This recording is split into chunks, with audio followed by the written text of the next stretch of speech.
The fans have been waiting long enough, so I'm going to start the music. Alrighty.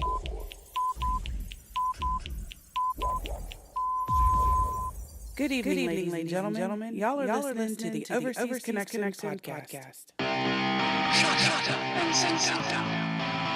Here we go. Good. I think we just missed it. I'm a Richard. I think this is more than hand. He sits on his ass all day. Let's do this.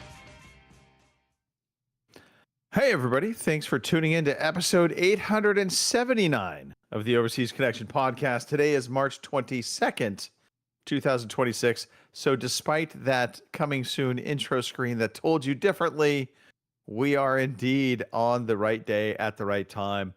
This is the Overseas Connection podcast. We are a video game podcast. We talk about life. We talk about stuff and video games. And we do this all right in your ears and or your eyeballs, depending upon how you're coming to us today. So we are on Twitch. We are on YouTube. We also will do an audio version of the podcast on all of your favorite podcast apps. And more importantly, I'm joined by two lovely individuals today. We have Miss Kim Woods. Kim, how's life in the Forgotten Lands? Well, in the Forgotten Lands, yeah. Well, right now it's warm, thankfully, because spring is here. But it's currently windy at the moment, so they have advised us not to burn anything unless we want to, burn several thousand acres of grass and whatnot. So yeah. So there you go. It's windy, Otherwise, it's nice, you don't did burn start the anything. fire.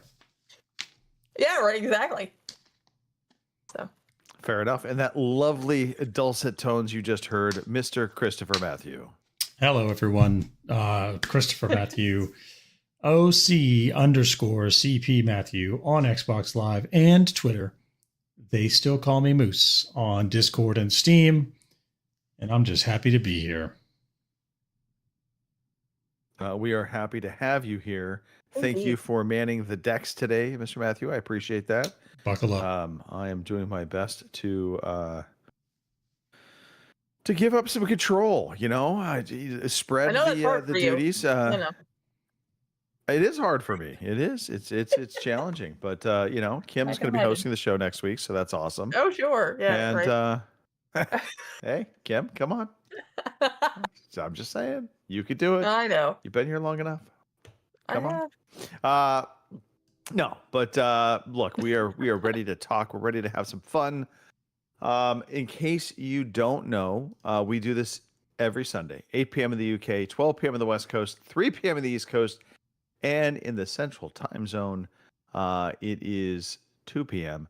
Now, of course, in the UK, I believe their clocks still have not changed because they are ancient, warmongering, past empires that just don't adapt to modern culture.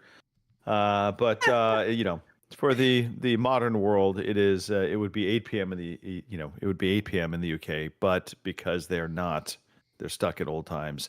I believe it's 7 p.m. their time still. I don't know. I could be totally off on all of that, and that's a pompous American for you. So what can I say? All right, what are we doing, Chris? Has anybody had a birthday or today or near this day?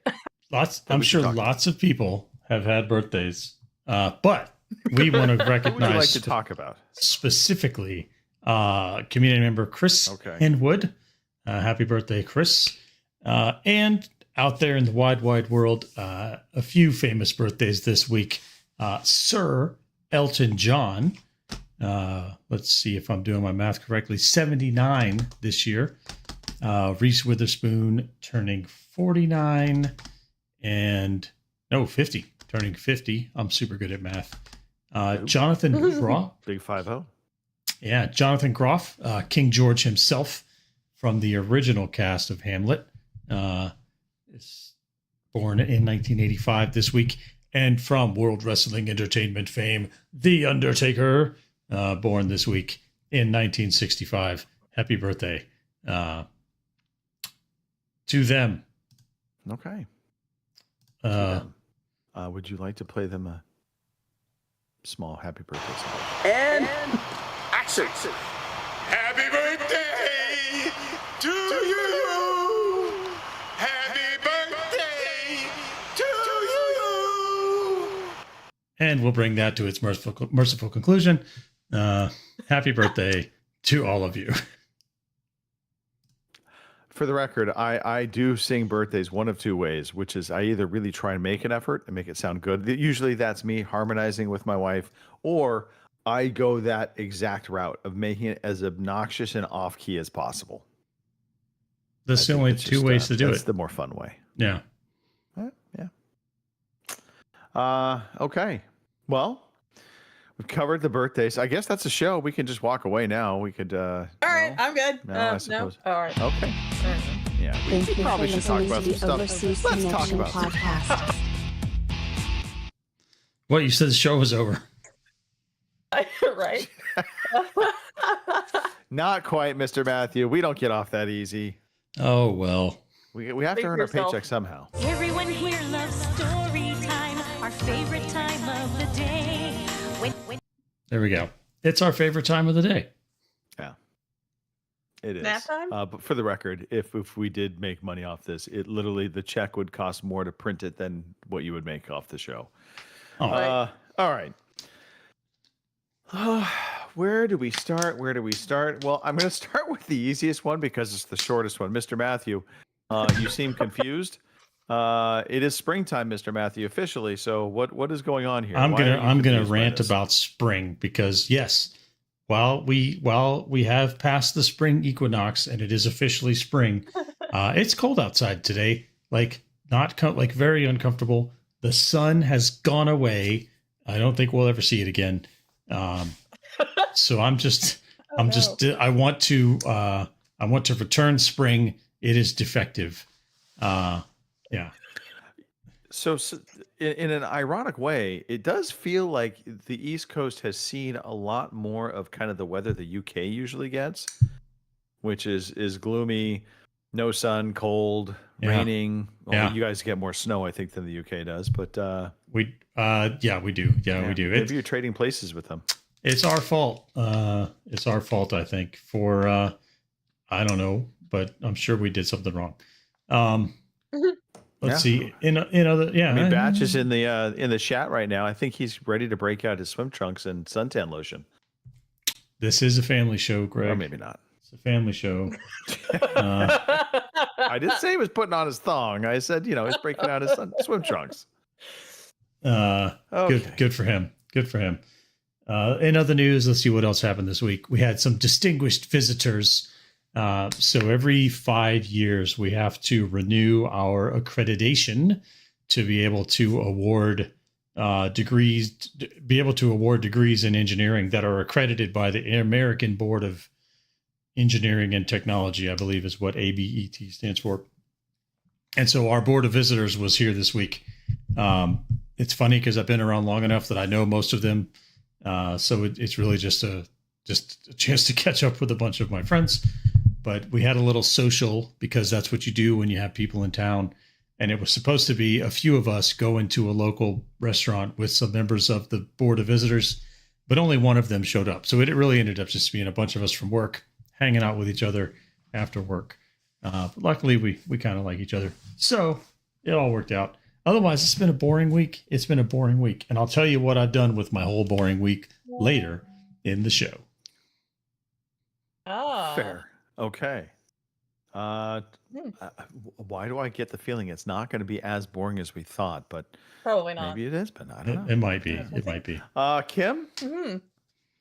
It sounds like you are ready to throw some solar packs and solar panels onto your backside and live the life of a human solar panel. Something like that. As Chris said, it is spring here, and everybody knows I hate winter. I think that's made pretty well clear. But it's weird because I actually started working out again this week, and the only reason that is weird is because during winter I don't hardly work out at all because I live on a farm. You guys know this, and honestly, in wintertime there's so much extra crap to do that by the end of the day, the last thing I want to do is work out, so I don't. But you know what? Spring is here. The sun is out. It's lighter longer. So I've started working out again. And I swear to God, I don't know if that makes me solar powered or what, but it seems like when the sun comes out and, you know, it's up for longer than 5 hours in a day, I feel like I can get something accomplished. So I don't know. But that, and I like throwing big heavy weights around. So, and with my balance, that's not really a good thing. But so far, I haven't managed to clock myself in the head with the dumbbells. So I guess we're all right. Anyway. I'm going to ask you a very personal question, Kim. All right. When it comes to the weights and the weightlifting, are you a grunter? No. No. No. No, I don't need any more strange looks about things. I mean, because my dad will sit there and make fun of me if I start, talking to myself while I'm playing a video game, because then he wonders what the hell I'm doing. So, right. So yeah, I don't need to start grunting while I'm lifting weights, or there's going to be more questions asked, and I'm not sure I want to answer them.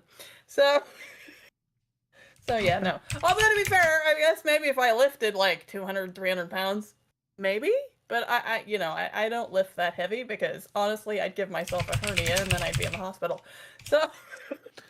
Yeah, hernias are not fun. I can officially say this. So right? Yeah. I've had one before, but I was really little at the time, so I don't remember much about it. But yeah, I don't think I want to repeat the experience.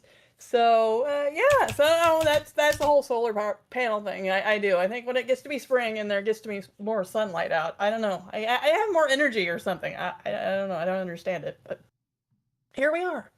So speaking of spring, it is like 70 degrees today. So, thank God for that. Let's see. Other than that, mouse extermination. There has not been any more mice seen since the last one decapitated itself. So, hey. Kim, okay, we need to talk about your description there because I do not believe the mouse decapitated itself.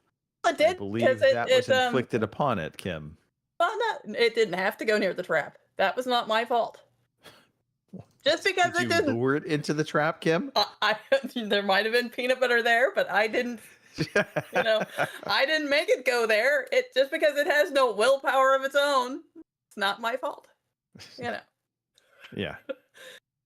I mean, I don't know how the little kids got in my van, but it's not my fault. I'm saying, Kim, come on. We're walking a dangerous line here. Didn't lure any little kids in a van. What are we talking about? Ooh, piece of candy. Now you're gonna get all. Oh goodness! All right, anyway, so you've not killed any mice of late that you know. No, I have not. No, I have not killed any more mice. Like I said, I left my silverware drawer empty for like a week to make sure there wasn't any surprises in it, and no surprises. So my silverware drawer is now a silverware drawer again, and no more little. I think there is still a mouse out in my mudroom, but it's all shut up from the rest of the house, so it hasn't apparently Just add ventured. more traps, Kim. Add more traps. Exactly. I'll throw another kick. By the way, out there. It'll be fine. So I heard I did not catch the specific description of the trap, although I believe I know what it looks like. So it's like a tube, and then in the middle of it, there's a big like clamp jaw. No. It's I think they call them an alligator trap or something to that effect. And it's like the normal mouse traps, only it's plastic, and it's like it looks like a big clothespin. You like pinch one end of it, and the jaws come open, and it stays, and then the mouse steps in on the pad, and sound effects. So I will confess now to murdering mice. Actually, these were rats, not mice. Although I did kill a field mouse. Now that I think about it, but back in the old house, you did drown one, right? Anyway, I did drown one. Yes, that was definitely on purpose. But so the trap I got, it had basically it looked like a long tube, and on either end it was open. In the middle was the jaws of life, which I affectionately called them the jaws of life. Although they did not give life, they took life. And so the premise of it being that when you killed the mouse or other vermin, you could easily just pick the trap up without being messy, and you open up the jaws and you could literally shake it out into the garbage, whatever. Problem with that, if you do not get to that trap in time, and maybe it sits for a little while, like up in my attic for a week, they stick to the jaws of the trap. So God. I had to use a screwdriver to pry the mouse out of the jaws, and yeah, it was not pleasant. Well, I But still had to effective. touch, I still had to touch this one because again, the mouse trap had effectively decapitated the mouse. So when I pulled the trap out, and sorry, listeners, you're just gonna have to deal with it. But anyway, when I went to pull the trap out of the drawer, the head and the trap came with me, but the body stayed behind. So yeah, I had to. Thank God it doesn't freak me out. See, as I much just as would it have used pulled the to. whole drawer out at that point, and I thought about it, Burn but the it's one of house those down. ones with like this.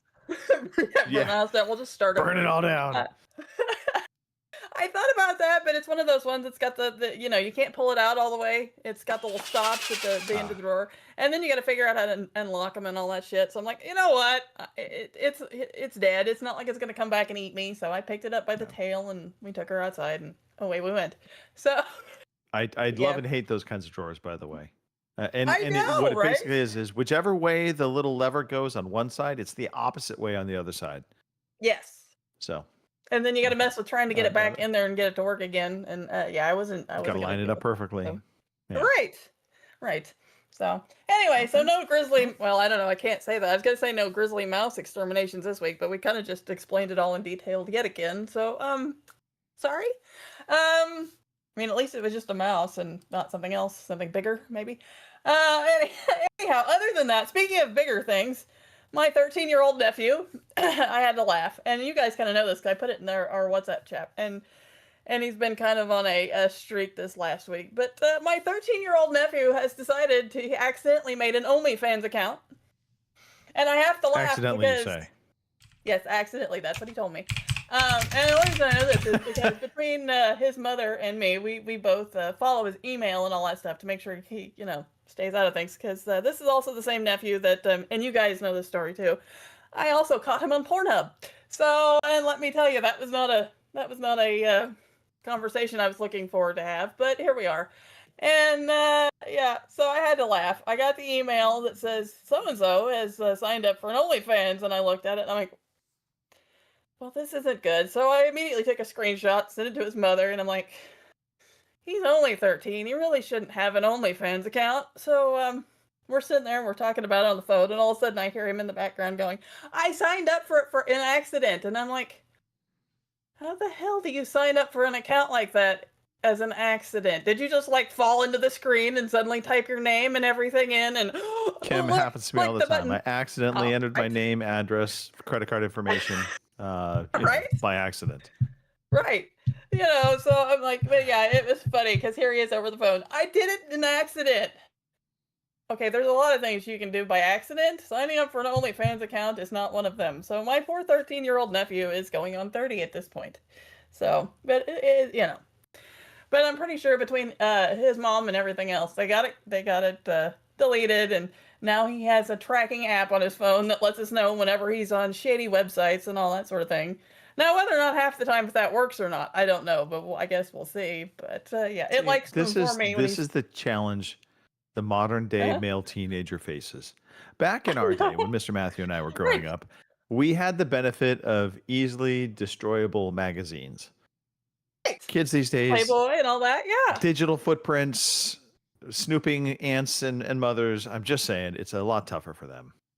I know. Look, I handled the Pornhub thing pretty well, I thought. So I'm like, okay, but the OnlyFans thing, I kind of had to put my foot down on because I could just see, because he does have Cash App and his mom pays him for doing chores and stuff around the house. So I could just see him getting on OnlyFans and sending somebody some money. So I'm like, maybe we better put, an end to that one at least. As long as he's not looking to make money on OnlyFans. Right? That Now was another we're going thing. into I a was very like, weird, yeah. weird tangent there, but yeah. So that was my week this week. Was him it was funny because you could hear him over the phone going, it was by accident. And I'm like, how do you sign up for something like that by accident? I don't think it's possible, but all right. Oh, No, kids these days. Yeah. And, and I'm like you, though. I would much prefer him finding a pile of somebody's Playboys and, that than OnlyFans. But that's not the world we live in anymore. So. No. I am curious now. We have a pretty healthy chat going on right now, which there's some irony here, Kim, because I think anytime you talk about killing animals, it seems to like draw people into the chat. I don't know why that Let's is. give a shout out to the chat before we continue any further. Okay, we have Batch in the chat. Boomer showed up, and so did Lord. So welcome, guys. Hope you're enjoying the show so far. I mean, hey, we've been discussing killing mice and Yeah, OnlyFans. It doesn't get OnlyFans. any better than that. there you go. I'm going to bring us back into a little more safe territory. All right. So Somebody should. it will not last long, I promise. So Friday night, I completed what I should have done last weekend, or was prepared to do last weekend, which is go up and pick up my sister and bring her home. That all got derailed for a week. And so Friday night, I made the trip up, grabbed my sister. We had dinner with my mom, and then hauled butt back down. And she stayed the night. And then my brother-in-law came up and picked her up on Saturday morning. So she is back safe and sound. And she was up with my mom for like a month. So I think she was more than ready to come home. That being said, I've dabbled in this old ancient art form called theatrical movies. And I say theatrical. Technically, they're not. They were, streaming movies, but play along a little.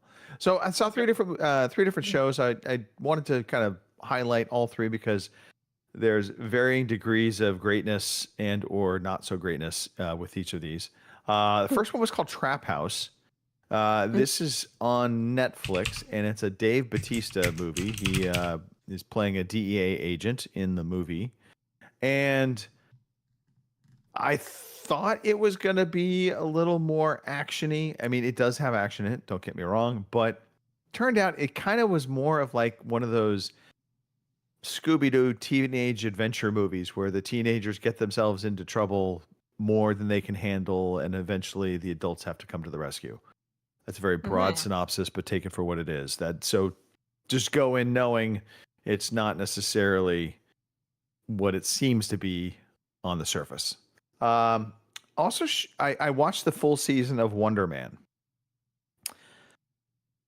I don't know how I feel about Wonder Man. So this is a new Marvel entry. Disney, really well acted. I enjoyed it. One of the characters within this series is God, now the name's escaping me, the actual actor's name, but he played the Mandalorian in I want to say it was a Iron Man movie. Remember the Mandalorian? It was the actor. He was playing. He was pretending to be this global terrorist. Sir Ben Kingsley. Yes. Thank you. So his character is in this series, and he basically is trying to redeem himself from the fallout from him playing this role as the Mandalorian, which was this fake terrorist. But the Mandarin. The show. Yeah, Mandarin. Yeah. It was Mandarin. Mandalorian is a whole Yeah. different thing. Okay, I was confusing two different Disney properties. So the Mandarin, which again is funny because I just think of oranges every time I hear it. But I really like the show. I really enjoyed season 1 of Wonder Man. However, it really lacks any kind of action. And so this first series, this first season is completely all set up until pretty much the very end.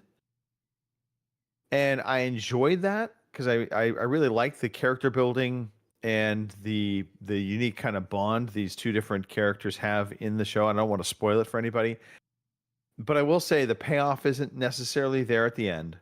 There's a promise of a bigger payoff for season 2. My fear, though, is season 2 is never going to see the light of day because season 1, I have a feeling, probably did not track very well, which is a shame. And then, on a much higher note, I watched The Rip last night, This is the Ben Affleck, Matt Damon kind of crime caper, if you will. It had kind of a little bit of that Usual Suspects vibe to it, in that you can't quite figure out who's the good guy, who's the bad guy throughout the movie, and towards the very end, they do have the kind of the payoff reveal, some great action in it, and really just some really dynamic, unique interactions with some of the characters. So I very much enjoyed it. Highly recommend The Rip. I don't think you'll be disappointed if you watch that movie. And yeah, that was it. That was it for me. Wow. Got nothing more to say.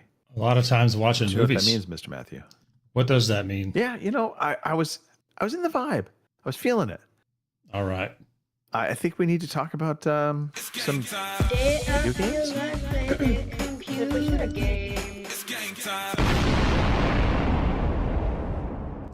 I love in our notes is we just have this permanently. Think we can skip this within our show notes. We always permanently skipping this or not permanently skipping this. Kim, are there any new entries for the free games that we get that we pay for? Alrighty, there is one, and then that's, of course, Epic Games. From the 19th to the 26th, we have Electrician Simulator, because God knows we need more simulator games. So now we have Electrician Simulator. So there you go. I like it. More importantly, more job simulator games is Right. I guess if you're learning a skill, go for it, let me just say this. If you need a skill set and you want to have something that probably is going to last you a lifetime, being an electrician, Right. Unless you touch the wrong wire, it's going to do, it's going to work for you very well. Right. Don't grab a hold of 220. Just trust me on this. Yeah. What if I like 220? We're it's some interesting. What was that? So what if I like 220? Well, go right ahead then. You won't be liking it for very long. Knock yourself out. I electricity is one of those things that scares me probably more than anything. Yes. Right there with you. And I think it's because, like gas, you can smell it. And so if you're kind of in a bad situation. Right. Fire, you can see it. Heat, again, you kind of know. Mm-hmm. Water, same thing. Electricity, you don't see it. And, you touch that wrong wire and you will find out very quickly. I changed out a light switch and I thought I had turned off the power to the switch. Oh, no. Found out that the hard way. That happened to me as well. I replaced all the outlets in this one room, and I went to replace the light switch, assuming that the light switch was on the same breaker. No. The light switch was not on the same breaker, and that hurt. Yeah. Not fun. But yeah, so I mean, I don't know where we got on this tangent of electrician jobs, but again, my brother-in-laws, two brother-in-laws that are electricians, and they've made a great life work out of it. And look, let's be honest. Building stuff is always going to be a skill set that is handy, whereas typing on a keyboard, well, apparently AI does it much better than I do. So there's that. Right. Yeah. All right. What are we talking? Let's talk about the games we have been playing. Alrighty. Eeny, meeny, miny, mo. Mr. Matthew, you're the first to go. I'm the first to go. See how I did that? I love that. You're a poet of renown, Gregory. So what do you want to hear about first? So I did tell you that I would tell you how I spent my whole boring week. And the way that I spent my whole boring week was, I know what I said. I know I said I wasn't going to do it, but I went back and I played Mass Effect 3 again to go through and do it and run out on Insanity. So I pretty much just spent. You did lie to me on this one. Yeah. Somehow I'm straight not up lied to surprised. me. You were like, I'm not going to play Mass Effect 3 ever again. I lied to all the people playing it again. All the I owe the community Damn you. absolutely nothing because it's a brilliant game. So I decided to go through and play it on Insanity because I did the other two on Insanity. It just seemed like it wasn't complete until we did that, right? Such a fun trilogy of games. Mass Effect 3 got a lot of flack for the ending when it first came out. The legendary edition ending is much expanded. In some ways that's good because it makes the end a little more definitive. Like the original ending kind of left some things open to your interpretation. But it also is just some quality cinematics that were added to the ending there. So Mass Effect Legendary Edition. If you played Mass Effect when it first came out and you liked it, the Legendary Edition is worth a go, especially for free. If you're on Xbox Game Pass, it's free. If you're on Steam, I think it's on sale for like $6 right now. So, might as well. I mean, if you have the EA Play, yes. I think it's in there. So yeah, so on console you can play it for free with Game Pass through your EA Play. On PC, there's the word I was looking for. I'm pretty sure on PC you can if you have your Xbox Game Pass Ultimate, then EA Play is included and you can install it through there. So yeah, technically you could also just have EA Play without Game Pass. Why would you do that? Some people like EA. All right. Well, if you're one of those, it's a good question, but if you're one of those people, then yes, you could just play it with your EA Play standalone subscription. If you do that, yes. By the way, shout out to Corazon who called out that the reason why you can smell gas is because they add the stinky smell to the gas. They do add the stinky smell to the gas because otherwise it would be odorless, and that would be very dangerous because you wouldn't know. So there you have it. Ironically, humans, we add our own stinky smell to our gas. So, thank you. Anybody? No, I think. I don't know. Let's see. And then I did not drink. I promise.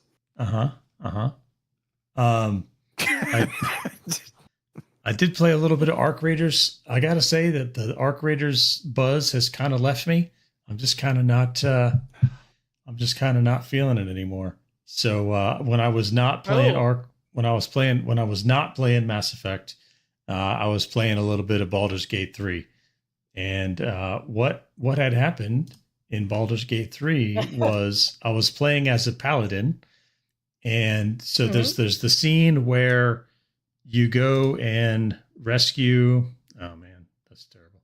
You go and you have to rescue this one guy who's in like a cave in, and you can, when you rescue him, if you don't join him and he's like the evil guy, then there's this huge boss fight that can be kind of tough if you're not ready for it. But if you do a little prep, you can talk to some of the miners and get them to turn on him. And that makes the fight a lot easier because now instead of it basically cuts the number of enemies in half and gives you some people that are helping you. So it's a pretty big help. Oh, you're at Grimforge, right? In the Grimforge, yes. And so okay, I know which one you're talking about now. All right, yeah. So I talked to the dude and I was like, all right, we're cool. And we did the boss fight and they were like, hey, thanks. Here's your money for helping us. And I was like, all right, cool. Time to start looting all these dead people. And I guess I wasn't paying attention and I accidentally picked up, I looted something that was considered stealing. And so one of the Dwagar comes over and the narrator's like, tempers are flaring. It seems not everything is, whatever. And so I was well, crap. And my two options were attack or try to bribe this person. So I was like, all right, I'll just try to bribe them. What's 50 gold pieces? I have 5,000 gold pieces at this point in the game. And so I'm like, here's 50 gold pieces to forget about this. And then the narrator's like, your attempt at bribery has made things even worse. And so then violence. So it was boss fight stage 2. And then I killed all those people. But I guess that was considered a murder. And so my paladin has lost their oath. And so I have to decide whether I'm going to pay 1,000 gold to get my oath back or become an Oathbreaker paladin. I haven't decided which I'm going to do yet, but that's the Baldur's Gate 3 update. I mean, you do have 4,950 gold left. You could to use. Yeah, but do I want to pay 20% of my gold to? Although I probably should just pay it, because I also, the other problem I have is where I am in the game right now. I only have 2 traders that are available to me, 2 people that I can sell stuff to, and I have more stuff than they can buy because I just have so much loot that I've looted off of defeated foes. So I need to advance the game a little further so I can get some more people to sell my crap to. Yeah. Defeated foes, I believe those are murdered individuals. Well, see, it all depends on who started it, Greg. It all depends on who started it. So I'm an Oath of Vengeance paladin, which means if they do something wrong, I get to fight back. I have a question for you. When the option came up to bribe them with 50 gold, did you have an option of increasing that amount? I did not. Did you cheapen out on the bribe? That's my question. I did not. I had offer 50 gold or attack them. And so, yeah. Okay. I didn't even get a persuasion check. So, yeah, there you have it. Oathbreaker Paladin, just like that. Just like that. Oathbreaker Paladin. That's why I was never a paladin, because I know I'd break it in no time flat. So, yeah, no, that's not for me. Yeah. Oh, well. Here we are. Well, I think this is a perfect segue over to Kim. Kim, you are not breaking any oaths in Baldur's Gate 3. No, not this week. Clearly. No, not this week. I need to get back into it, though, because I need to get Act 3 finished and be done with it, but I haven't there yet. But I have been playing more Divinity, because apparently I'm stuck in it now, I guess. Now that I'm off the island, I've been exploring Driftwood, which is apparently where most of the game will take place. And one thing I did find out while exploring Driftwood is you do not let random dogs lick you on the face. Or, well, For the record, I mean, this should not just apply to Driftwood. This is like life lesson. Right. Well, it should be, yeah. Because this dog came along and he let it. I can speak to animals, so I spoke to it, and it was tired. I reached down, I pet it, and he was all excited because he was getting petted. So he jumped up and he licked me in the face. Next thing I knew, I was diseased, and it was like a permanent thing. So I had to get one of my companions. I think it was First Aid. He cast First Aid on me, and that actually got rid of the diseased. But otherwise, I would have been stuck permanently diseased thanks to this damn dog. So. Yeah, I've learned my lesson not to let the dogs in Driftwood lick my face, because obviously, whatever they're doing, it's not kosher. So yeah. And this is, again, I'm just going to sidetrack the whole conversation for a moment. Okay. You hear these people say, "Oh, dogs have sanitary mouths." Yeah. Bullshit. I'd find that a bunch of poppycock. Right. They lick their asses, they eat their poop. I'm just saying. You're right. There's nothing sanitary about that. So, not in a million years, no. Carry on. So, yeah. So anyway, while exploring Driftwood, we did really well, like the first couple of boss fights and whatnot. We were doing really well, and then as we went along, we kept getting our asses kicked, or at least like 3 of us would die, and that would leave 1 of us or something. So I'm like, all right, we've got to change. Of course, when you initially start the game, you're stuck on this island, so there's not a whole lot you can do. There's not too much XP, so you can level up and that sort of thing. So you just you take the points and you level yourself up as best you can while you're on the island. Well, thankfully, unlike Baldur's Gate, you can obviously respec in this game as well, and it doesn't cost you any money. To be fair, though, in Baldur's Gate, once I figured out I could pickpocket withers and get that money back, I was fine with it. But anyway, so today I went back and took all of us back to the boat, because we have this big ship and it's got a magic mirror on it. You can go back, you can change your appearance and respec your character and that sort of thing. So between the 4 of us, we are all now hopefully properly respect, so we don't get our asses kicked in the next fight. Because I kid you not, we went down in this dungeon and it was full of clay warriors, which, they're not terribly difficult to defeat. You throw like a bomb or something at them, they shatter, no big deal. But the problem is, there is 2 captains also down in this dungeon with them, and they can revive them and bring them back. So unless you kill the 2 captains, he'll just keep reviving the damn things, and eventually you're going to run out of bombs or whatever it is you're using to kill these guys. Yeah, the last time we did this, after this one dungeon had wiped us out like 3 times, I'm like, you know what, we can run, so we're going to run. So we left. They're still down there pissed off, waiting to kick our asses. But Anyway, Running so is always a good option. yes. The only problem with fleeing is if they're too close to you, you're gonna go through at least one round until you can get further enough free away shot from on them. Yeah. So, that sometimes works and sometimes doesn't. So anyway, I went back. I respect our characters, and now I've got each one set up where one's got enough persuasion. He should be able to talk us out of most things, because that was something else we were doing really bad at. None of us had enough persuasion points to pass persuasion checks. So I like that Kim says we're not doing well at this. well, there's me and my Kim. 3 other companions. So obviously, It is a It's role not just playing me. game. Kim is playing the role. right. She is Okay, playing well, the role. And I'm Indeed. not playing it. I'm not playing it well. And I realized that. That's why I went back to respect them. But we now have one guy that's maxed out on his persuasion, at least for the level we are. Obviously, we're going to get more points because we're only like a level 12. And I don't know where the level cap is. I haven't read that far into it. But at least we've got one guy who's got persuasion, one guy who can pick locks, and one guy who's the lore master who can identify random. Like sometimes you'll pick up something and it's not identified, so you don't know what it is. So you either have to take it to a trader and they will identify it for a little bit of gold, or you can have one person Right. who has enough lore master points and they can identify it. And we have one guy that's got enough points, he can do that. And then I'm the idiot that can stab people and throw spells at them, because we also didn't have a wizard, and well, that's me now. So yeah, so I don't know. I wouldn't call you an idiot, though. I mean, you're being a little harsh on yourself there. I mean, I know I just Right. gave you a hard time for not playing right, but Well, thanks. you are playing right. Clearly, you're We're- role playing yeah, it out. We're working. And Yeah, we're the working it stabby out. stabby spell, Mhm. the stabby stabby spellcaster, I think Right. is an important role. I think Being so. that a former wizard myself, Traylon, I can respect that role. I just want to I appreciate that. don't shade yourself too much. Alrighty. So anyway, I don't know how this is all gone yet because I haven't went back and we haven't got any fights. So hopefully, wish me luck that the next fight we get into, we don't get our asses handed to us. Hopefully, because it was funny. Iffin, the mercenary guy that we're running with, he the group he's in actually has a contract out to kill any Godvoken, which of course me and my companions are.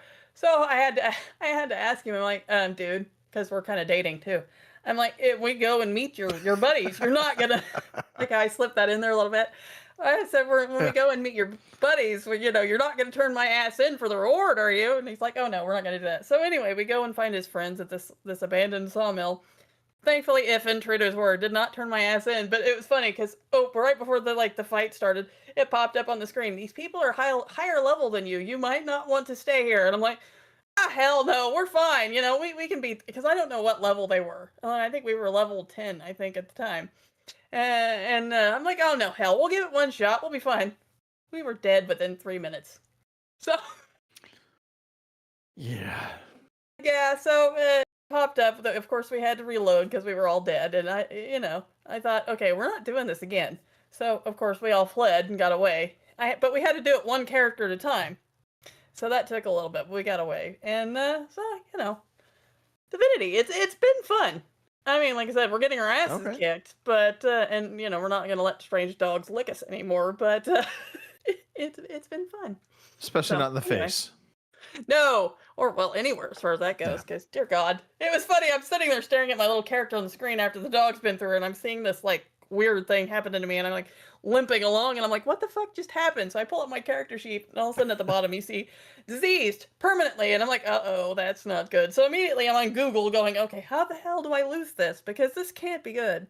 So I believe you also sent a message to Mark at that point saying, see, this is why I like cats. pretty much. No? Yeah, pretty much. Yeah. Okay. Probably should have. All right. Anyways, what have you been playing? Excellent. I mean, yeah. A lot, actually, for a change. So, Arc Raiders continues to be my main jam. Although, boy, I have suffered at the hands of the Arc of late. Numerous times I have underestimated the combination of a Hornet and multiple Wasps, and the Fireflies now really add another element of hate. Got into a couple player versus player scuffs. I know I wasn't going to talk about this, but I'll just cover it real quickly. The first one is I was adventuring through, just kind of minding my own business, and I heard these players getting into a firefight, and one player basically, calling out the other player, like, why did you do that? Why are you doing that? And I came upon the one player getting ready to down the other player, knock him out. And I was trying to discern who was who. I couldn't. And then I thought, I can't take the chance on this guy that's still standing being potentially, a rat. So I ended up killing him, knocked him down. And then both guys are crawling to me, claiming the other guy's the rat. So I just let them both die. And then other raiders came up onto the scene, and I'm like, I have no idea. These guys were fighting. I downed the other survivor. But it is what it is. And so that then unfortunately put me into a little bit more of a PvP kind of scenario. It started that little tick, if you will. And I played with Lewis, and we were hunting mushrooms. I've ranted about that enough. But in the course of us going into a highly contested zone, we jumped down, and Lewis is like, oh, there's some mushrooms down here, but there's other players down here. And they were cool at first, but I think because Lewis started actually going in and looting, this is the first time I've ever seen Chris's wife on camera. Look at that. Aw. Thank you. She's a gem. Anyway, so Lewis pulls a mushroom off the tree, and he just starts kind of running away, going up the stairs. Well, I think these guys got pissed off at him for doing that. So the one guy starts shooting at Lewis, and of course I'm thinking, I need those mushrooms, damn it. So I start shooting the one guy. I end up getting killed because Lewis took off. The other two guys turned around and attacked me. But what they got was pretty much nothing. I had everything in my save pockets. Good news, Lewis had the mushrooms. He escaped out of the map and was able to get the mushrooms to me later. So anyway, Arc Raider's still fun for me. Lewis, fun for me. Mushroom dealer. Mushroom dealer. Okay, so let's talk about 3 different games, and they're very different from one another. So the first one, Mr. Matthew, you and I had briefly talked about this one, Kingdom Come Deliverance 2. Oh, there's a mosquito in my room. Oh no, look out. Go get it. Saying. Oh yeah. Go get it. It's going to occupy my vision now. It's around here somewhere. Anyway, Kingdom Come Deliverance 2. So I definitely got what you meant about the crossbow. You were like, I tried shooting the crossbow and I was immediately out. And I stuck with it longer than that. And I will say this. The story, the actual acting, delivering of lines, the cutscenes are all really well done. And I actually very much enjoyed what I was experiencing of the story from Kingdom Come Deliverance 2. And I played it up until there's a point in which your party makes camp, and it's kind of near a body of water. You'll bathe. You kind of have some interaction with characters within your group, and it really kind of kicks off, I think, the main storyline from there. And then I experienced the actual combat, and it's just not good. It's slow, it's clunky, and I know it's meant to be that way. They designed it specifically that way. Like, you can control the angle of your sword swipes and your blocks, but it's just not fun. And so once I experienced the sword play, I thought, well, maybe I could get past the crossbows.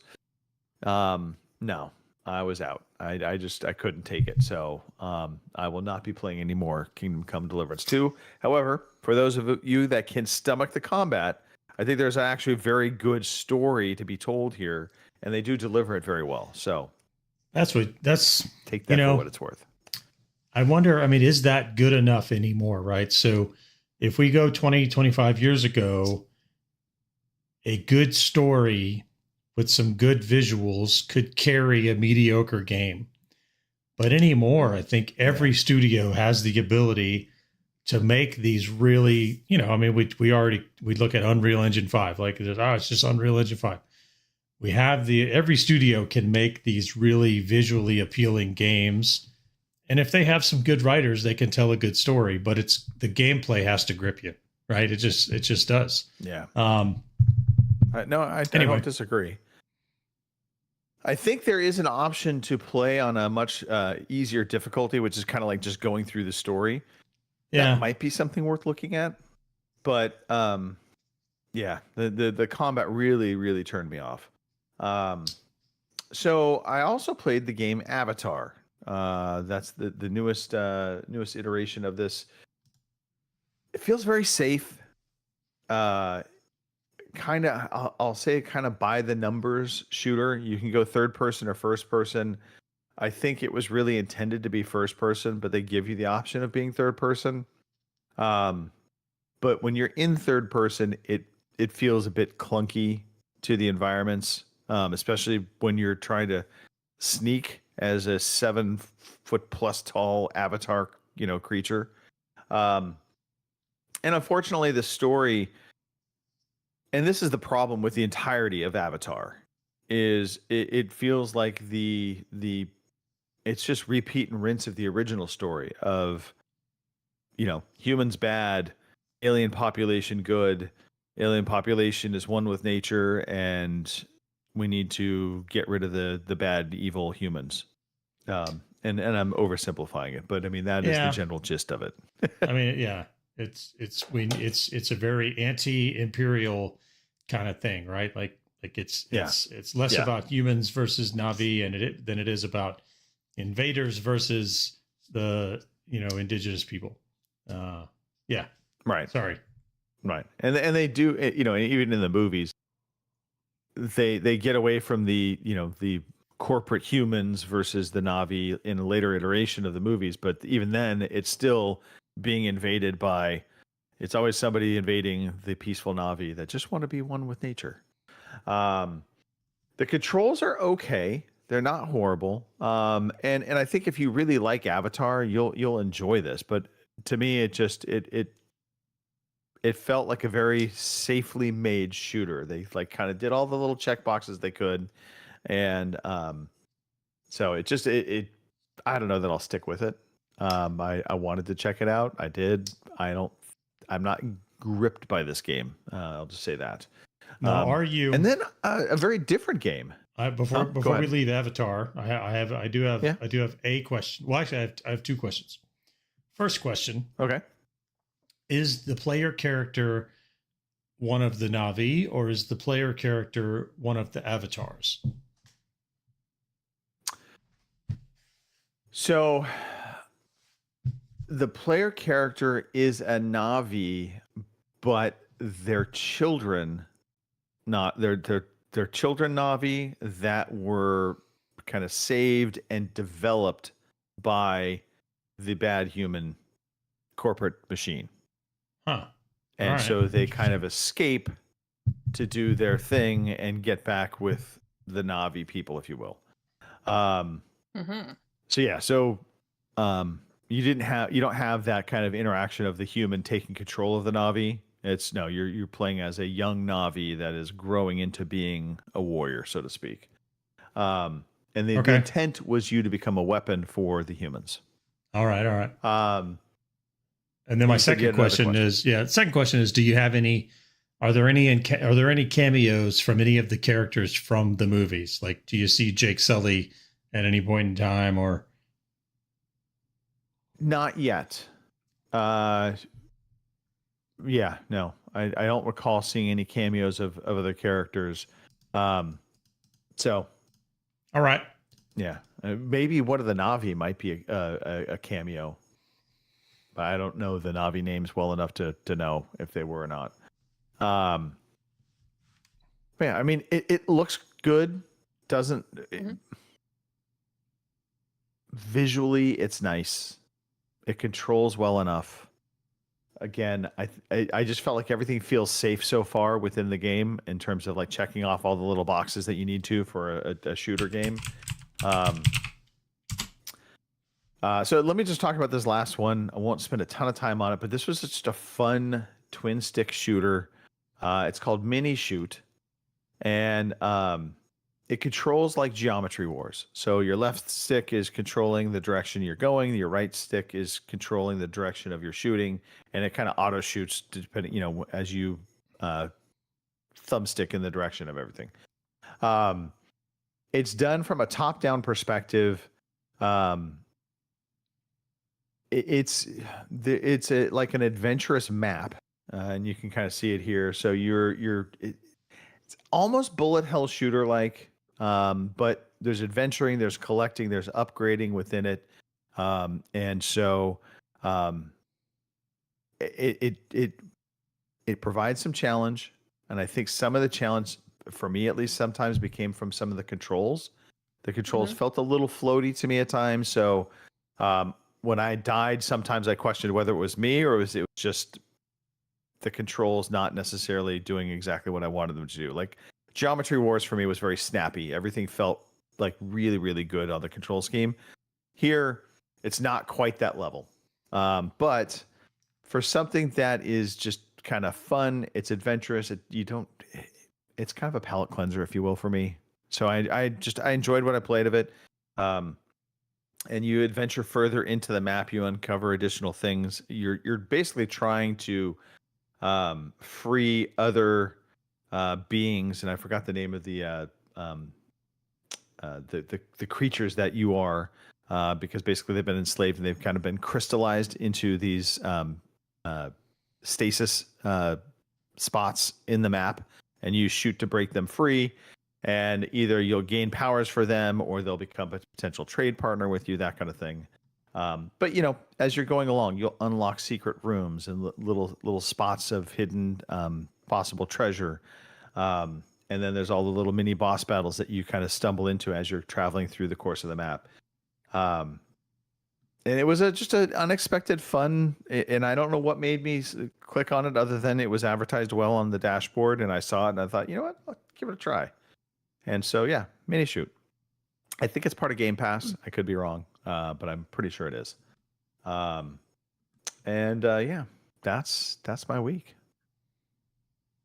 Excellent week. I see. Cool beans.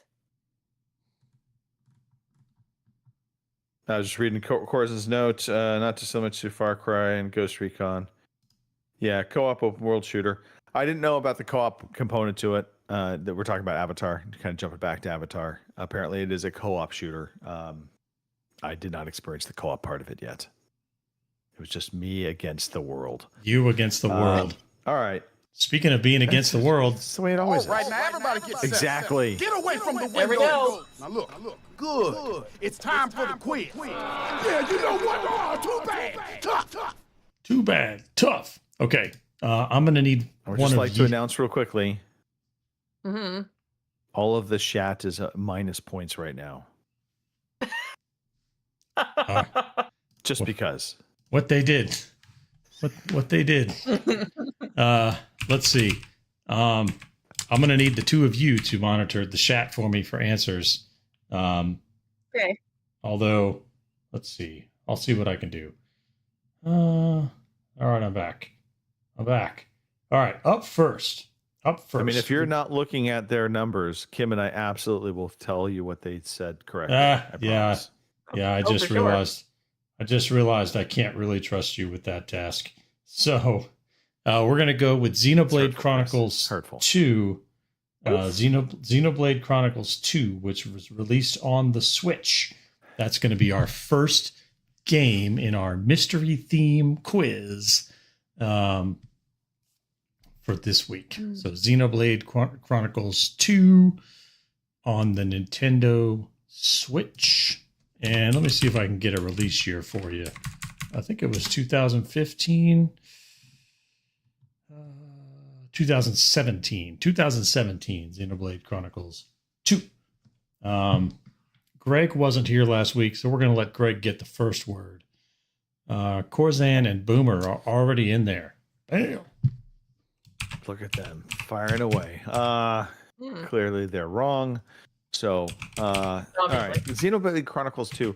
So, fun fact, Steve Conger, JSS Lifelike, Jeff. he loved the Xenoblade Chronicles games.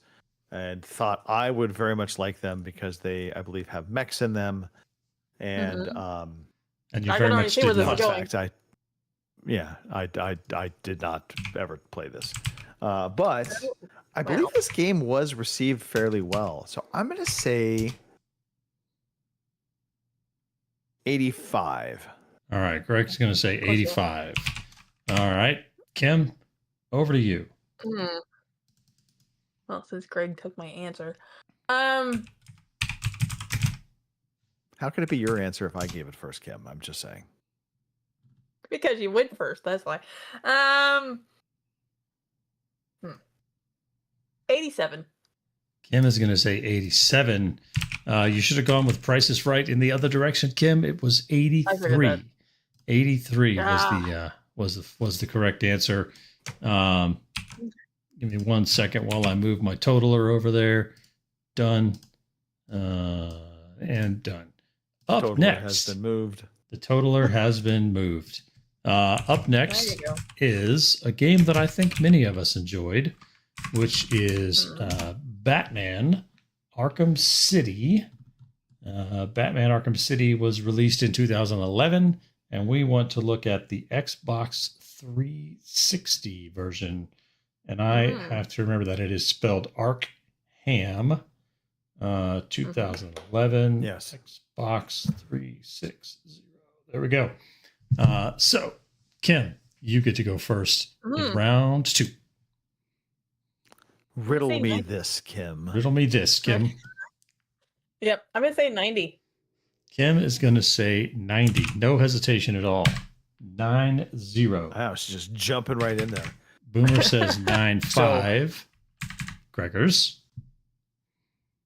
Yeah, so I want to make sure everybody gets their bad scores up first. I and then got I'm to gonna bring get the something in reality here for Greg to deliberate with, because Greg always likes to deliberate. I just a little fun here. So Arkham Asylum came and was a massive hit, and I remember Arkham City being one game that everybody was really excited for. However, I feel like it did miss the mark, and I don't feel like it was the runaway hit like Arkham Asylum was. And I'm going to say Arkham City was more like 88. Greg says 88. The 90s. The critics thought that it was quite a hit. The actual score was 94. 90, So much more 94. than I know. Hey, you know what? I liked how you thought through that. I liked your problem solving process. I try. So The problem with my problem solving process was it was problemed. well, Problematic. sometimes Yes. we sometimes we arrive at the wrong conclusion. These things happen. So It's true. So at the end of round 2, it's anybody's game. Corzan has a 2-point lead over Greg and Kim, who are 1 point ahead of Boomer. So it's still anybody's game. And All right, here we go. so here we go. We're going Bite him in the with kneecaps. Assassin's Creed. Assassin's Creed Brotherhood. Well, why does Kim laughing at me? Assassin's Creed Brotherhood, and we're looking at the PS3 release. There we go. Assassin's Creed Brotherhood PS3 release. And Greg, you're up first this time. Yeah. Where was this in the line of all of them? I want to say Brotherhood was fairly well received, so I'm gonna go.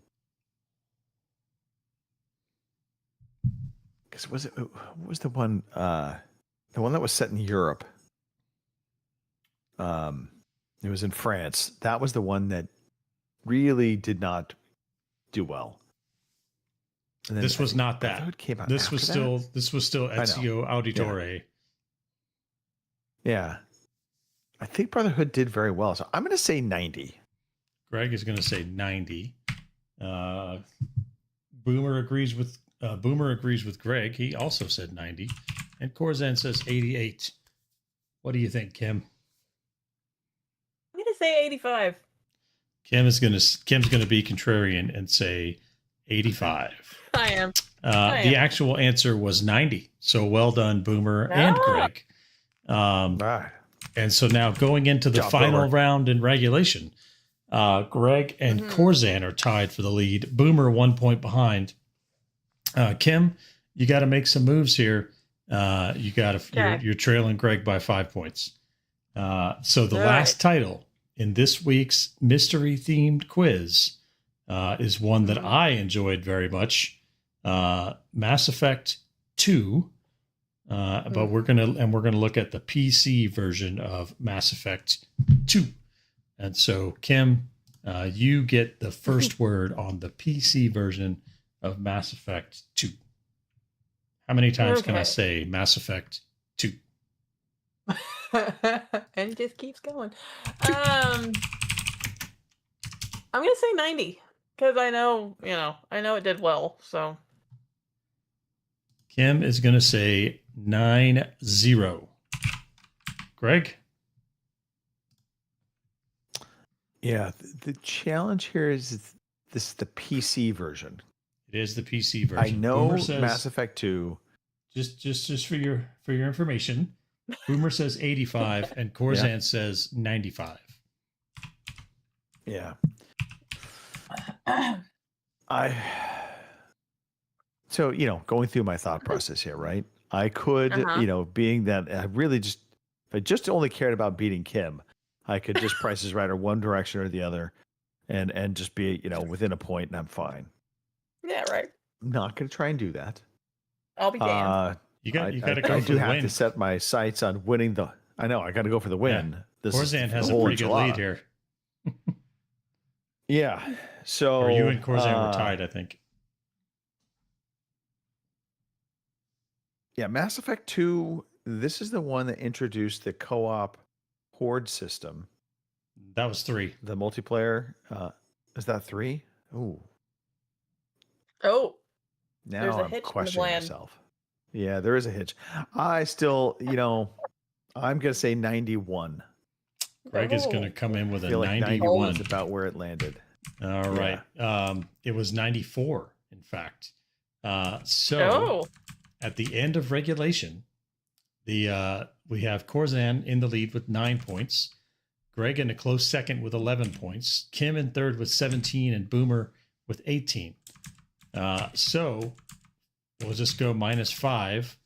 Let's see if you can figure out that what all 4 of these games have one thing in common. Let's see if you can figure it out. Oh God. Was there a hint in our notes this week? Sort of. Sort of.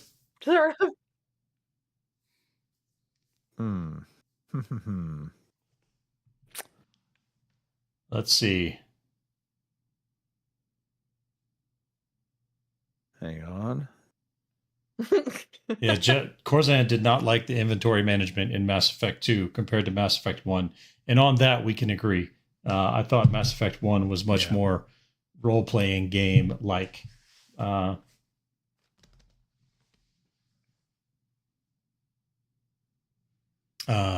Do we need some Jeopardy music or something? You guys all right? No.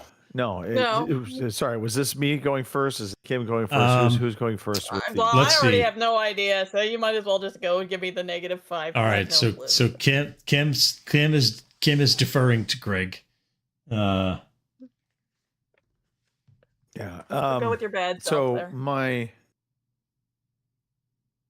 The obvious answer is they're all sequels, but I think they're all second sequels. I don't know about Brotherhood. Not Assassin's Creed, because there was an Assassin's Creed 2. No, So I know that. I couldn't remember so what. that wouldn't be it. Well, because Brotherhood came out. Assassin's Creed 2 technically didn't. It wasn't the next one. I wasn't sure because I remember Assassin's Creed 2 came out, but I don't think it was the actual second one. It was the second. the Assassin's lineage Creed. of the- Assassin's Creed 2 was the second Assassin's Creed game. Well, then Yeah. they're the just all first- sequels. That's what I'm going It with. was They're all the first sequels. game featuring Ezio Auditore. Corzan has also You surrendered. tell me they all had Ezio in them. I'm just Well, I'm gonna right. I'm gonna give you credit, Greg. They are all sequels, but more to the point, they are all the second part of a trilogy. So Xenoblade Chronicles, there was Xenoblade Chronicles 1, 2, and 3. So that's pretty straightforward. Mass Effect 1, 2, and 3, also pretty straightforward.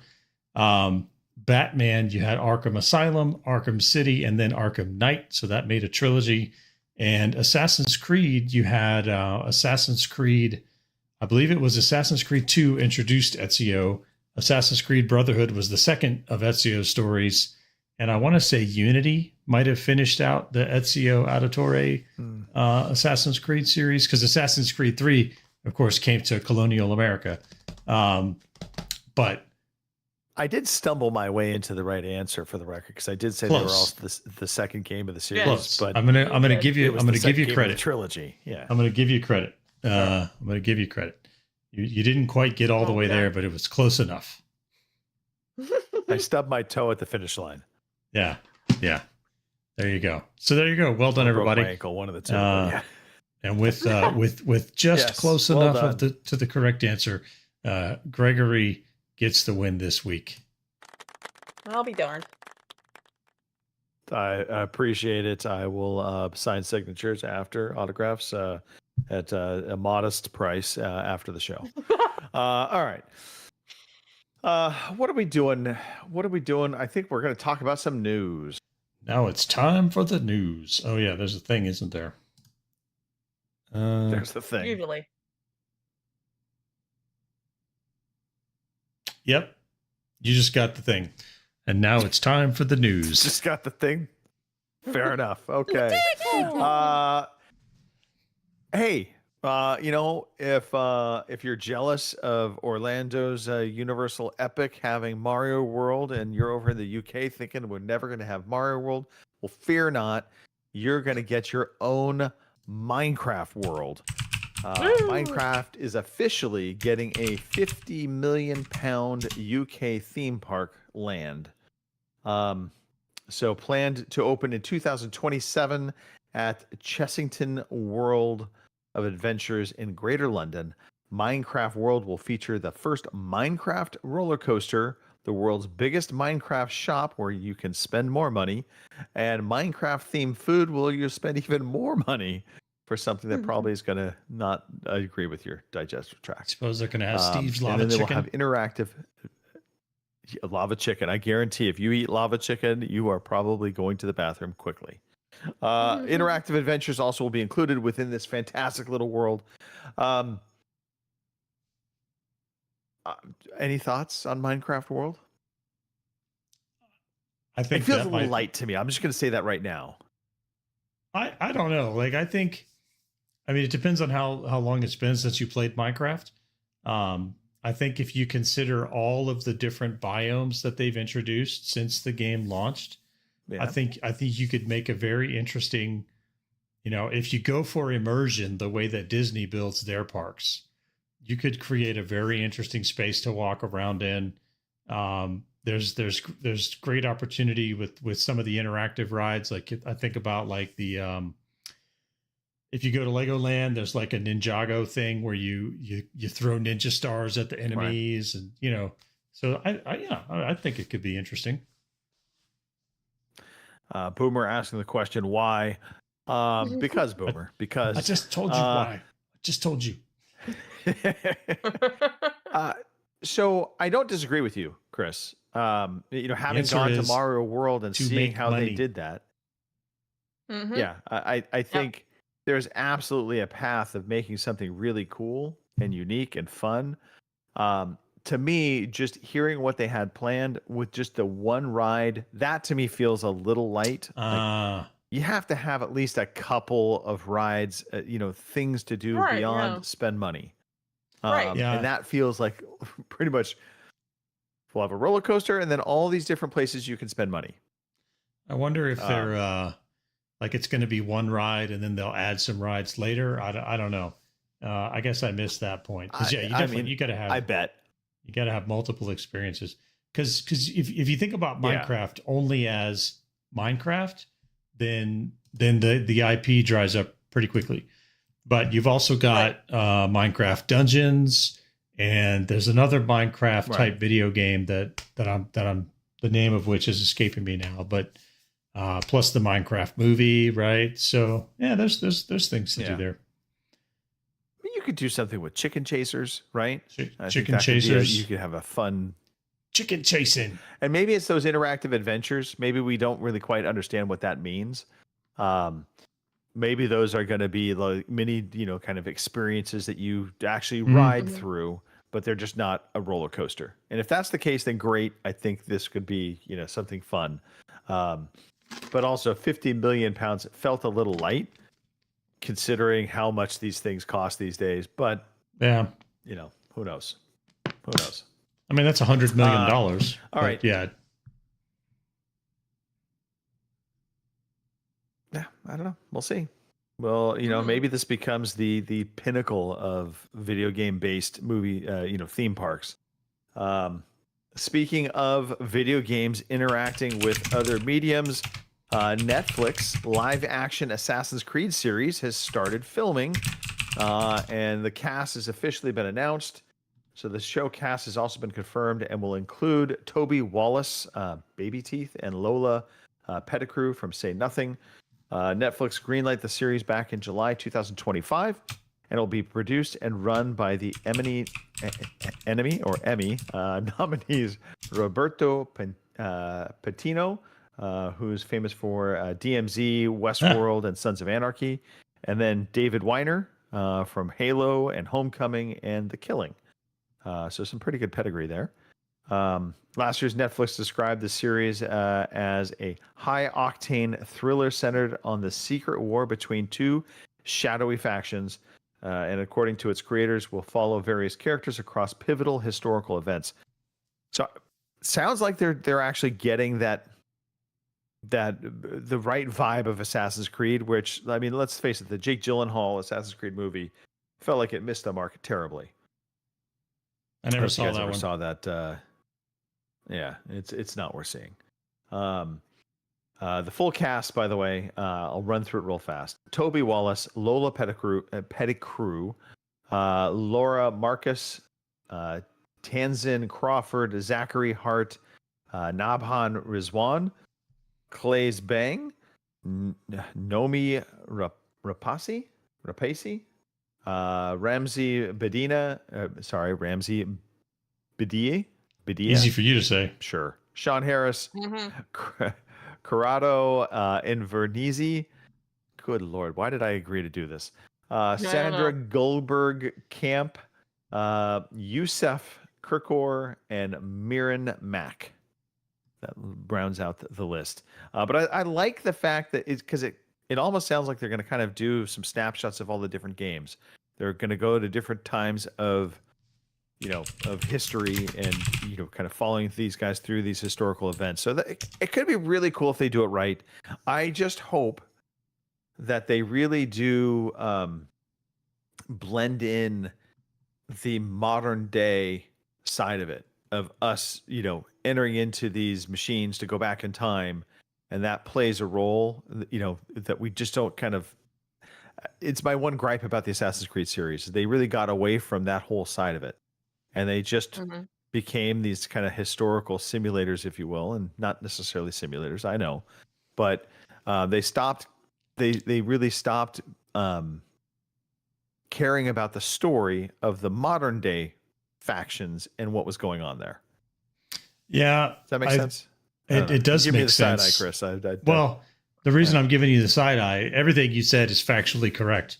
I think a lot of players, myself included, preferred that. Like some of the games I was playing, you play Assassin's Creed. Assassin's Creed Valhalla was pretty bad about this. Is you're playing along and you're finally getting into the character, and all of a sudden it pulls you back into the whatever's going on in the modern day, which isn't really anything other than reading email. It's like, I don't care. Let me just be a Viking. Right.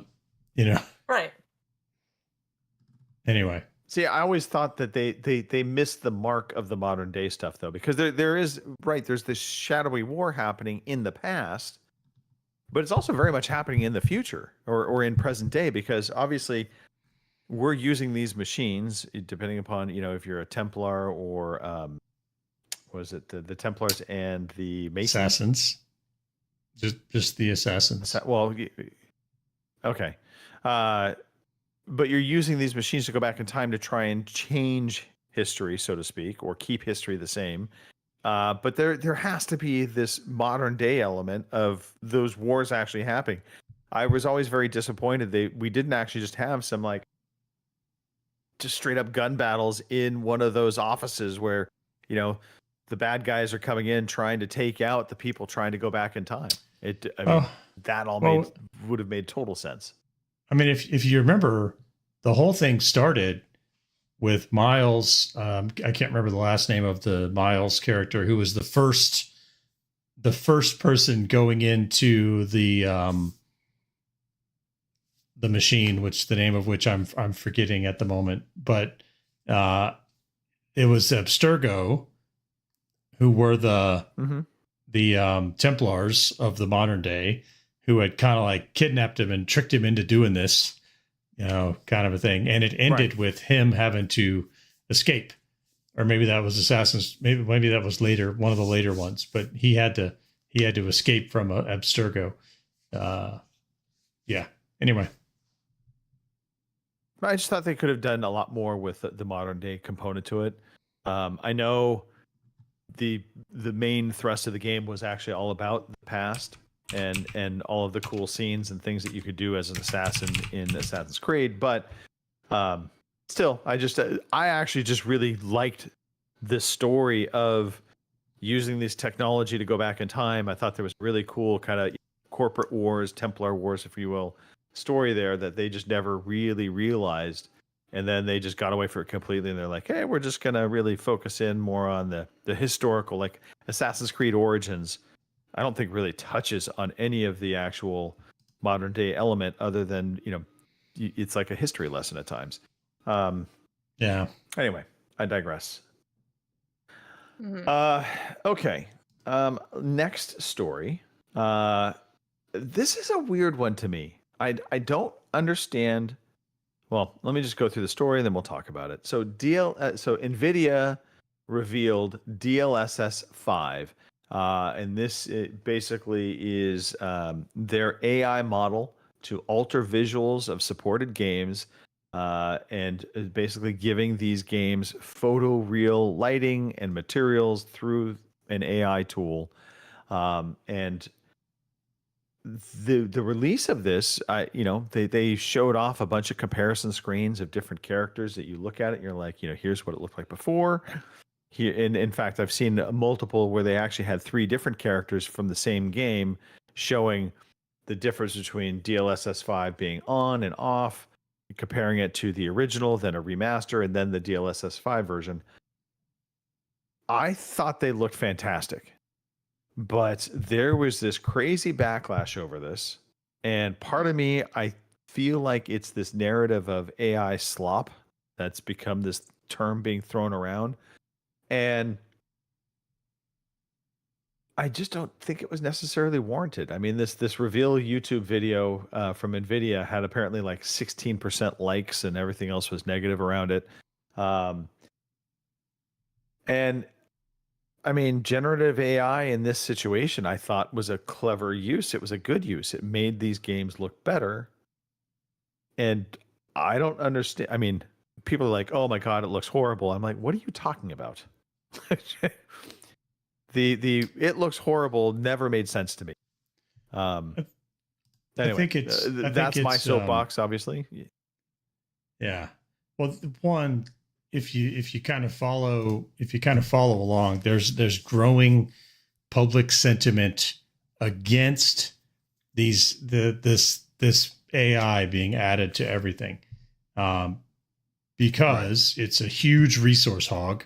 It just takes up a lot of energy, a lot of storage space. We're building these big data centers to house all this, and most of it is built off of someone else's work. Right. Like the large language model didn't learn to paint. The large language model looked at other people's paintings on the internet and using a function of using probabilities, what should the next pixel look like, is imitating other people's work. So there's this huge kind of public backlash against all of this AI implementation that's coming in, particularly in the arts, right? Where people are afraid that AI is going to replace artists.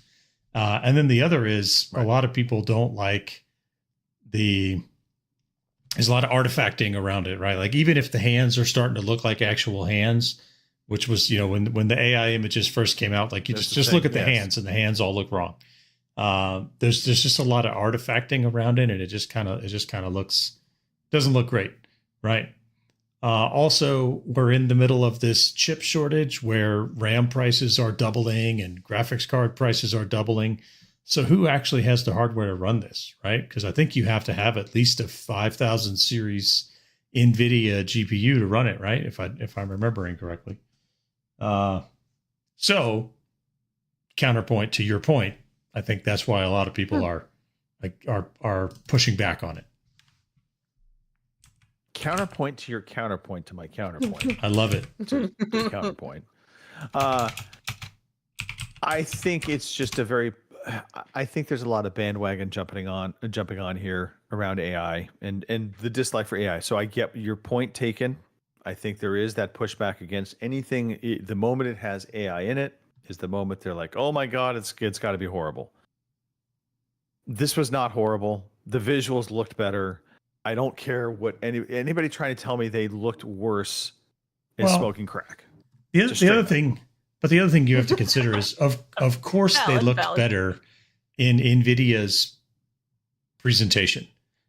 They're not going to show you something that doesn't look better, right? That is fair. The proof will be in the pudding, right? Yeah, right. And I'm not going to see it because I don't have NVIDIA hardware, so I'm not going to see it at least on my home screen. Right. You know what I mean? Anywho, but so here is my and the last thing I'm going to throw out there, and Kim, we'll let you talk. We've been talking over you this whole time, so I'm sorry for that. Okay. So Digital Foundry put out a video very much in favor of this. They liked what they saw. They were incredibly positive about DLSS 5. And 3 or so days later, because of all this quote-unquote backlash, they put out a statement saying, I suppose we should have waited with our response video until we saw the reactions of others before we put ours out.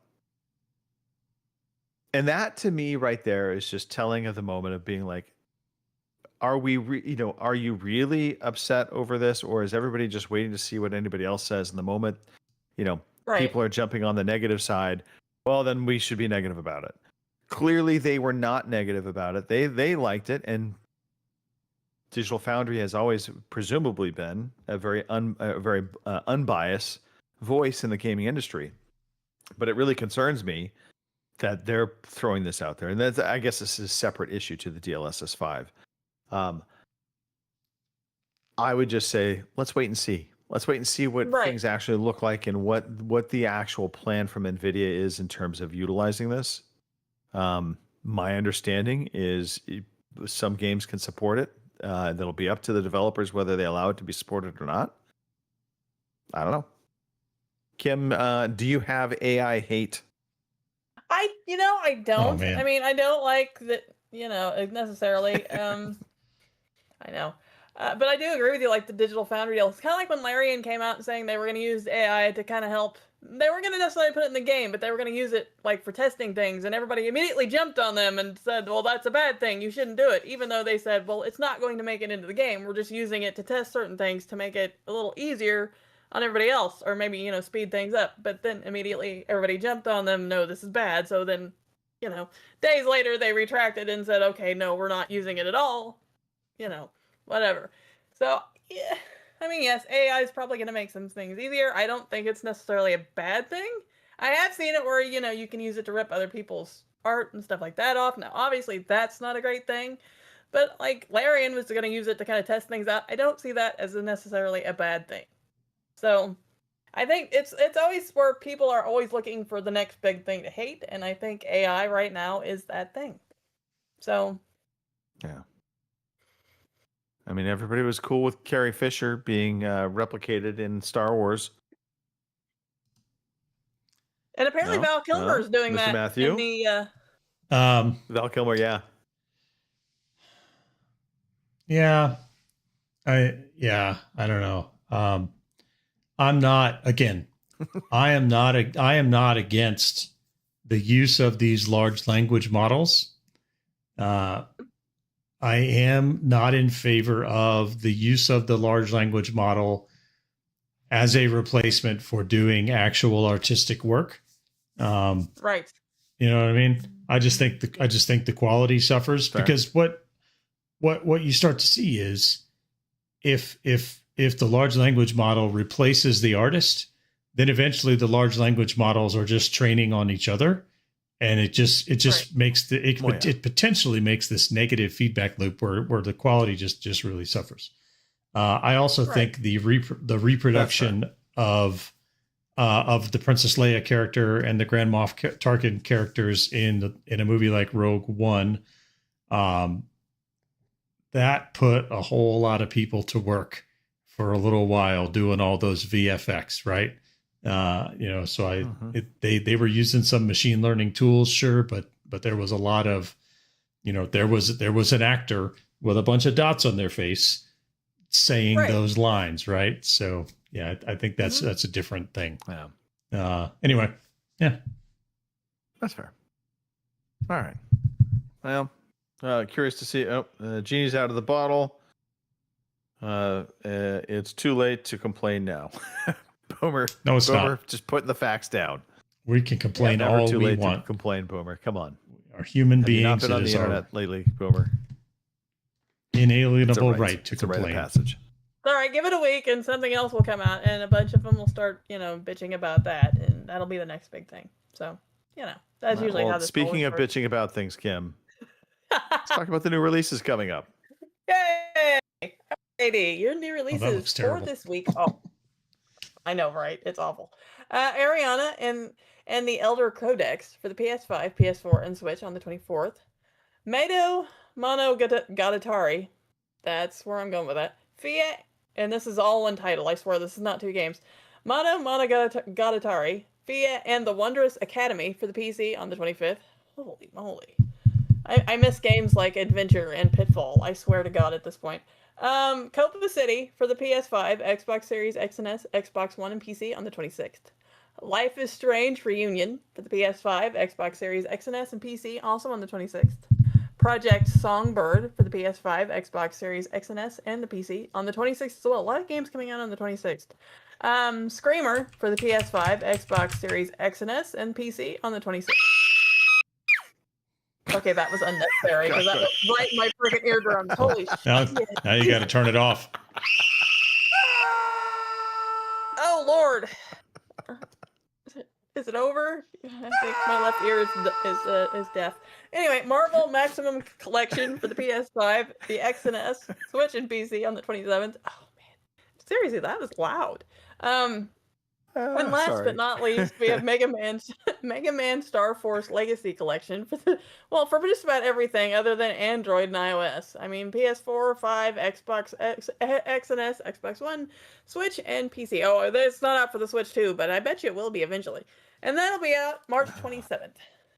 So those are your new releases. Apologies, Kim, for blowing your eardrums out. Yeah. Right? Holy moly. I couldn't resist, though. I know. Yeah, there's nothing on that list of games that remotely interests me. Right. Anything for you, Kim? No, not really. No? Mr. Matthew, are you into Screamer? I didn't hear anything that really caught my attention. So I can't hear anything at all now. So, I mean. There you have it. What are you talking about? I feel like my 80-year-old grandfather. Oh, goodness. All right. Thank you for that, Kim. Again, apologies for the eardrum. It was indeed a dick move on my part. I was not expecting it because I didn't have the chat up, so I didn't know what was going on until it was right there. Like, what the hell? Yeah. Anyway. you know, sometimes I'd like to surprise you a little bit. Surprise! And you certainly did. Tuesdays and Thursdays, we attempt to play games, Mr. Matthew, online with other people. We do that. Every now and then. We do. What time do we usually attempt to do this, Mr. Matthew? At the appointed time upon the day of the gaming, which is usually at 3 p.m. No, 3:30. 3:30 on Tuesdays and Thursdays. 3:30 on the East Coast of the United States. 12:30 on the West Coast of the United States. Time to go to the dentist if you're in the Midwest. And for the now, that will be 7:30 in the UK on Tuesdays and Thursdays. On Fridays, yes, 3 p.m. on the East Coast. Do the math everywhere else. And once again at 9 p.m. on the East Coast. Maybe, if we're feeling froggy. Mm-hmm. If we're feeling groggy. Froggy. That seems Froggy. counterintuitive. Okay. Yeah, froggy. Yeah, froggy.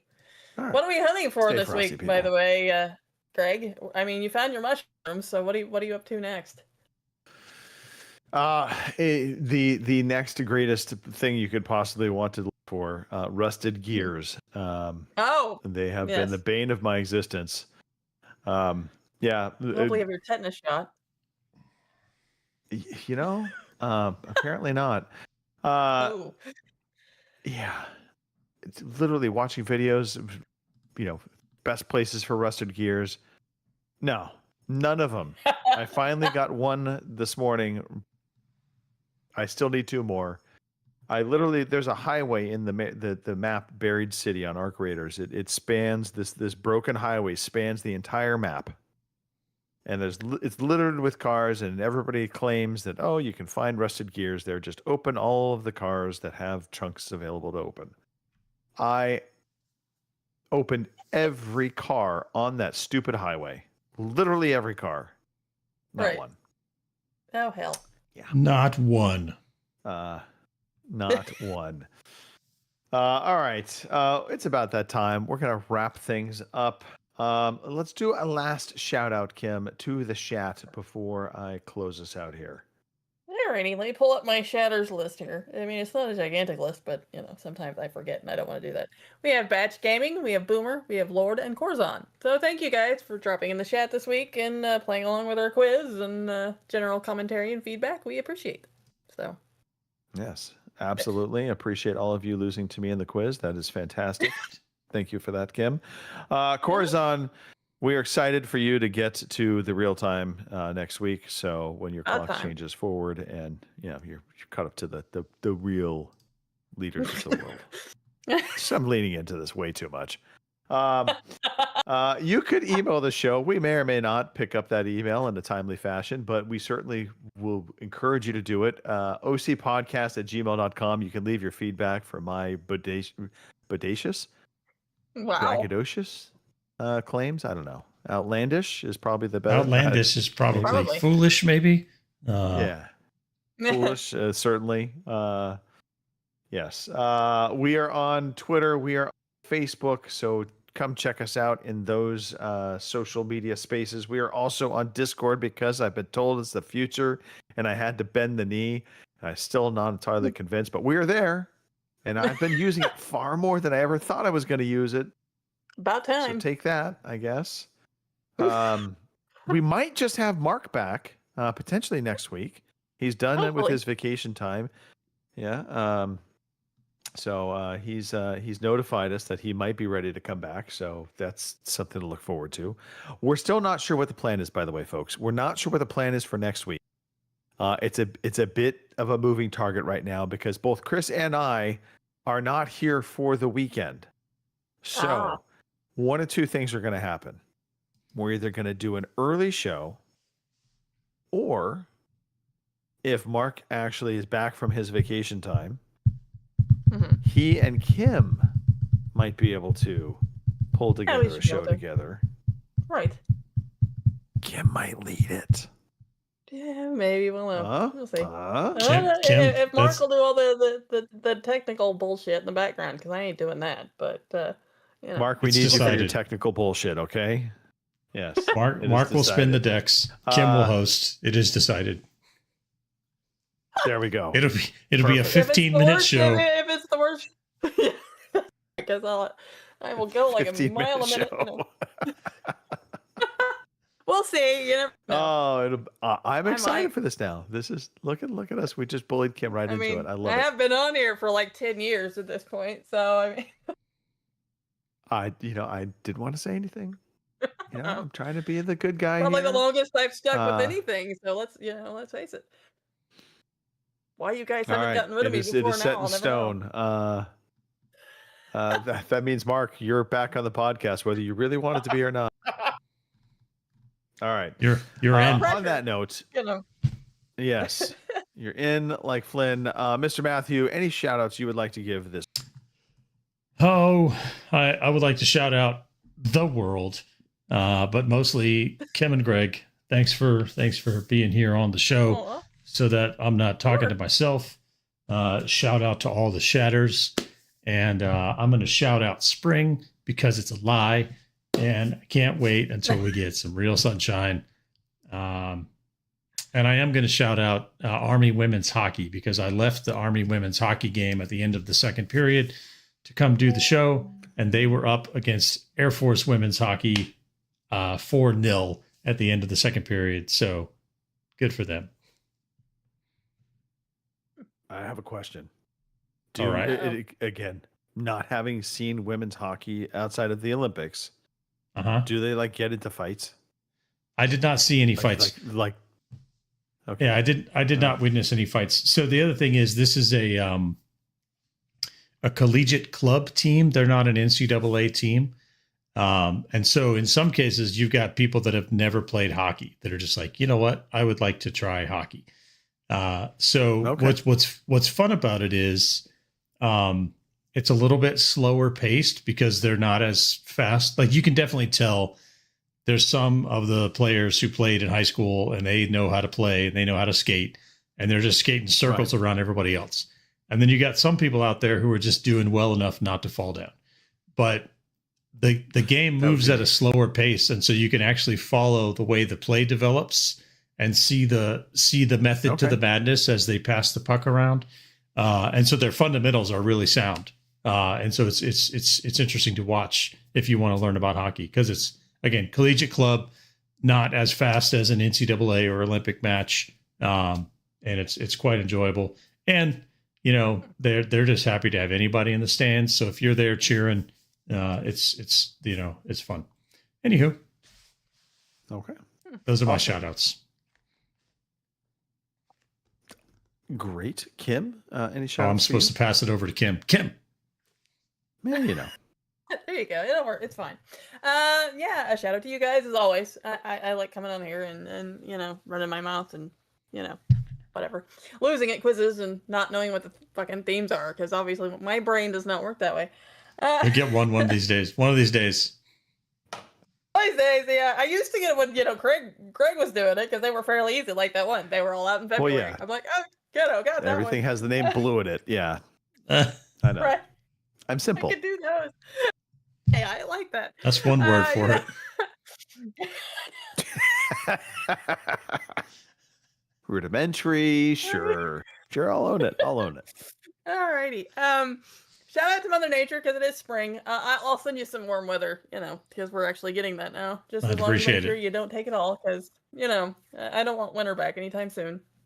Shout out to my muscles because they haven't mutinied on me yet. And like I said, considering I haven't worked out since like last fall sometime, I was expecting to be sore and bent over like an 80-year-old man. But no, not so much. So it's going well. Other than that, I hope everybody has a good week this week. And yeah, don't say it, Greg. I know you're thinking it. Don't say it. And I'm gonna pass you over to Greg before he, says something terrible. And to probably say it bent anyway. over like an old man. Just saying. All right. I know. Shout out to the you want two me of to you. host a show? Absolutely. The world needs more mouse killing and muscle conversations. Sure, why not? Anyway, no, shout out to the two of you. And it's always I very much love our social time together.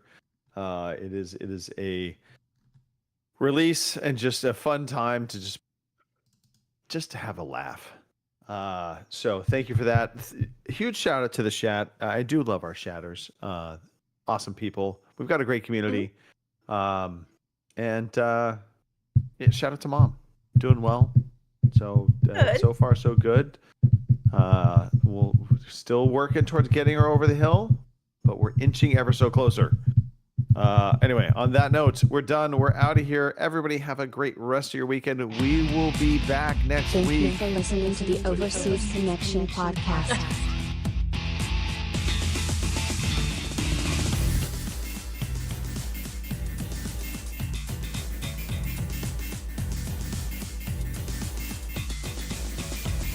I forgot to update this screen. It says RJ. My bad.